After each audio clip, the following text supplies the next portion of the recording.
Welcome back to Inspire to Retire. I returned from the cruise and I wanted to give you a little sampling of the different categories of things that we did so it doesn't seem so jumbled. And I will show you pictures and little video clips of places and experiences and food and all that kind of stuff. So let's get right down to it and start with the food.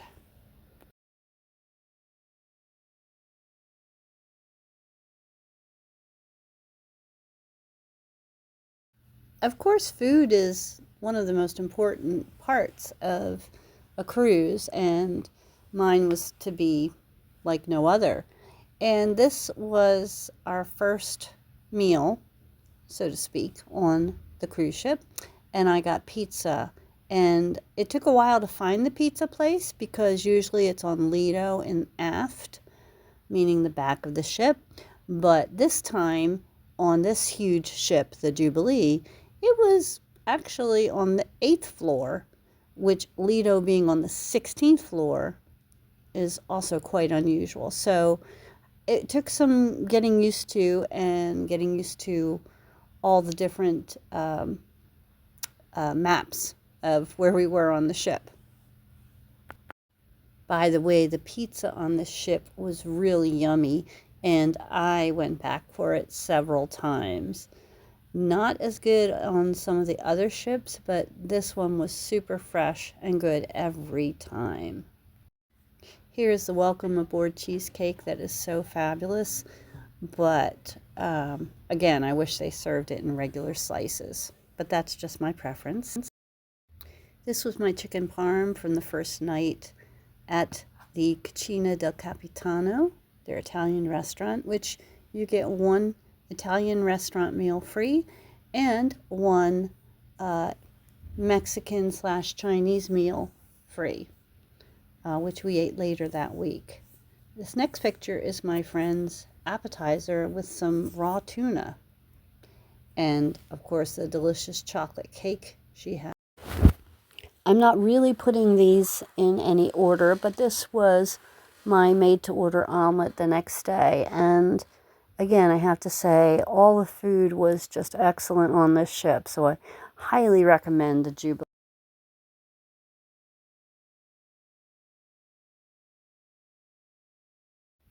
This was the gluten-free dessert that my friend Gail enjoyed, and she said it was really good.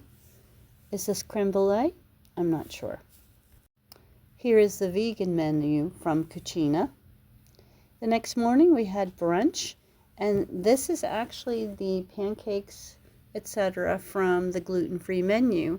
They were very delicious, and they tasted just like quote-unquote normal pancakes. Of course, I had to have the 7-layer chocolate cake, and this is me standing by the back window. At evening, I usually had a Caesar salad, and that night I had chicken Alfredo. It was delicious, along with this other chicken and pasta dish. Of course, there's always steak. It was done perfectly, and my chocolate melting cake, yum. As you can see, I ate way too much red meat, but it was so good, and I don't usually eat red meat, so yep. On Thursday, it was prime rib and lobster night. And, of course, the chocolate melting cake. Our last night, I was so sick of eating that I got the kids' meal at the Pig and Anchor. And I gotta tell you, the mac and cheese was amazing. The chicken was very good, and the seasoned fries. I was shocked at how good this quote-unquote kids' food was. Here is the menu for the Pig and Anchor.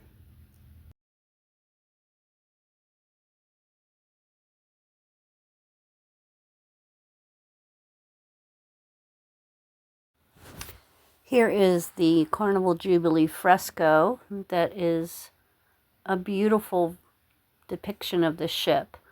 This is the ship as we pulled up the very first day. And And you're coming up on meeting our cruise director. Her name was Kindle Fire. Pretty sure that's not her real name, but she was a joy as a cruise director to have. A little sculpture in the hallway with a little depiction about who made it or what it's about. I enjoy many of the shows on board, but one of my favorites is the Love and Marriage show. They get the newest married couple, the oldest married couple, and the middleist couple that are ready to share very personal things in front of an audience. And it's always funny. And Kindle Fire was an amazing host and really got the audience laughing. The next show that we saw was Guess That Groove, and he had two different groups try and guess songs in a variety of ways. And there was one girl in particular that was very good. And again, it was just good, clean fun, and I enjoyed that. Didn't cost anything. Gave us a good laugh. In here, we see them practicing for the show that's going to be displayed later that evening in the center stage, they like to call it. The center stage was actually 3 levels. So the first level, level 6, here are all the people sitting in that level drinking near the bar, but most of them have a pretty good seat to see the stage. And then the 7th and 8th level have good seats as well, but you got to get there early. Another show we went to was Family Feud Live. I never want to be a contestant, although I still think it would be fun, but it's just fun to go and watch them. They try to win the prize and get $500, I don't know, onboard credit or whatever Carnival gives them. The next game is Deal or No Deal. You could tap on the case and it would open up, or you could click on Catch Up and it would open up all the cases that were available that matched on your card. Now, they had an interesting way of dealing with this. You could buy a physical card for $25 for one, 2 cards for $40, or 3 for $50. That's been the way it's been for a long time. And this time they had the digital cards where you could buy 6 cards for $60. I decided to split that with my friend. What I didn't know is before, if you got 2 matches, like I had on this card and a few others, you would get a free bingo game the next day.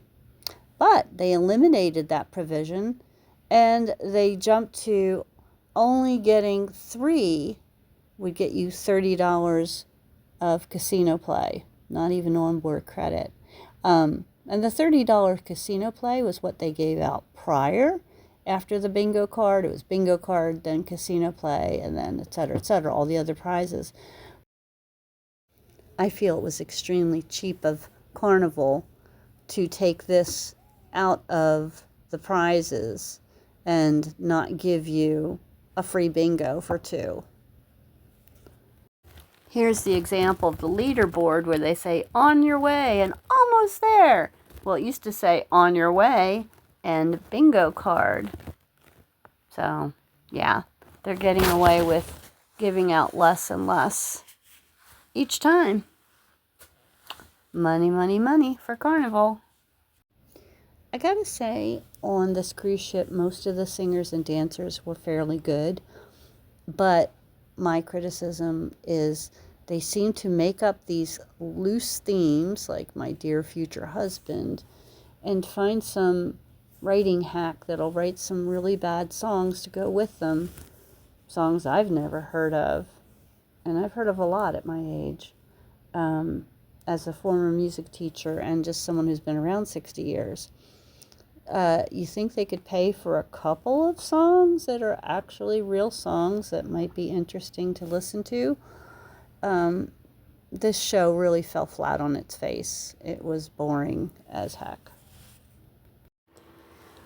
If you're going to go see a comedy show, make sure you get there.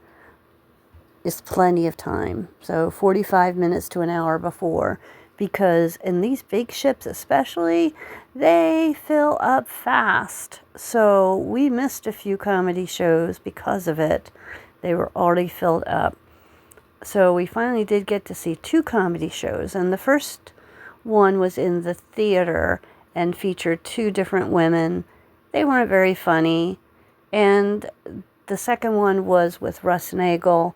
I believe he has an HBO special. He was pretty good, even though they both, for both shows, they were doing PG content, which, for me, if you can't be funny at PG, you're definitely not going to be funny with the R show, because the R shows, you know, where they're just saying X-rated words are just not funny. Of course, there's a lot to do other than the shows and the comedians. On the ship, this is from the last day because we had rain and storms all the way through our cruise. The last day brought out some blue skies. And this is the top floor, the bolt, and also the kiddie area, the play pool, along with the slides that you'll see here. There weren't anybody out because it was pretty chilly still. That's coming back into getting close to Galveston. The bolt, I believe, cost $15. No, we did not ride it because I don't need to ride a roller coaster on a ship, but other people might want to. And there's a rope course, as you can see, that spans across the ship. There's also a beanbag toss game. We wandered down to the pool area. As you can see, there's a huge screen that they do their dive-in movies, which is their movies they show all day, and at night they show more adult-themed movies that are still kind of acceptable for kids if they're up. And I really missed watching them because of all the rain. We happened upon the crew practicing for their show that night in the center stage area, which of course it's way open, so they can't practice behind closed doors. But I got this beautiful shot of the elephant and of the stage, and I'll show you a little bit of a video I took of them just practicing.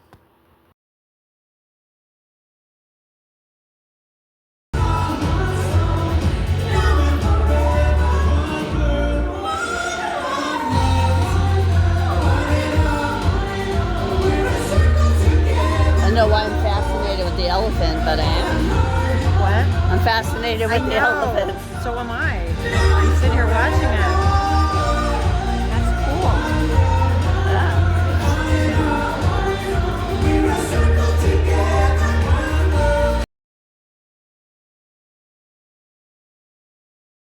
This picture is from the actual show.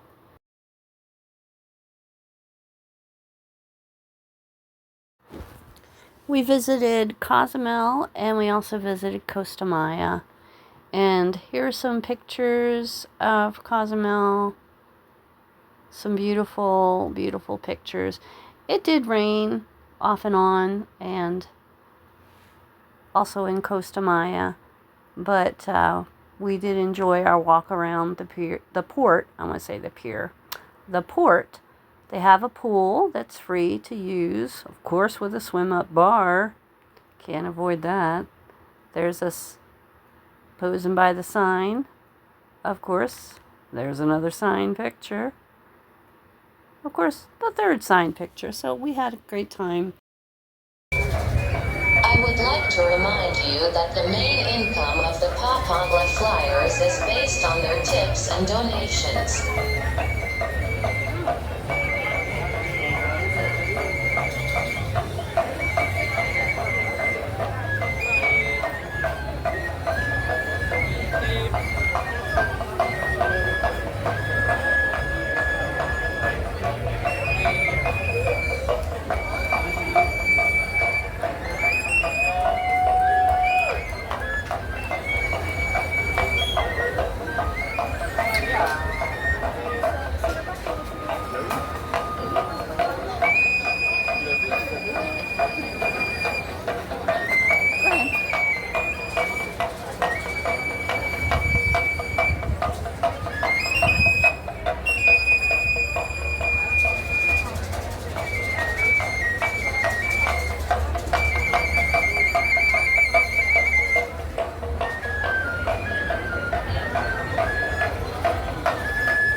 Once again, let's put your hands together for the Papangla Flyers. If you want to take a picture with them, please come closer and remember. Welcome to Costa Maya. Welcome to paradise.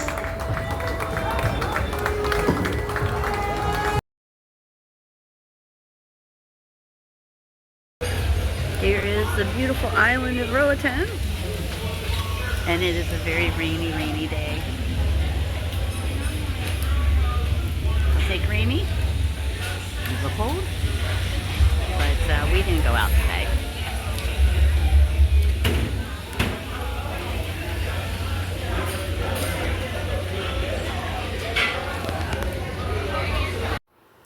Cruise ducks are kind of like as big as Jeep ducks nowadays. Even our tail animal, the first one, was a duck. So they got my number. This is the first duck I found, and I was so excited to find one with a tag. I love the ones with the tags on them. And we even ran into Mr. Duckman. No, we didn't get a duck from him, but it was just nice running into Mr. Duckman. And this is Gail's collection. At one point, I think she wound up with 14 by the end, and I found this teeny tiny one. I was so excited. This is my duck jar that I've made to put all my ducks in, and it will reside with my cruising area that I build for my living room. Now the tail animals are just a beautiful thing. You've got all the different tail animals here that they made for us. And on the very last day, they gave us a heart. Aww. Bye, Carnival.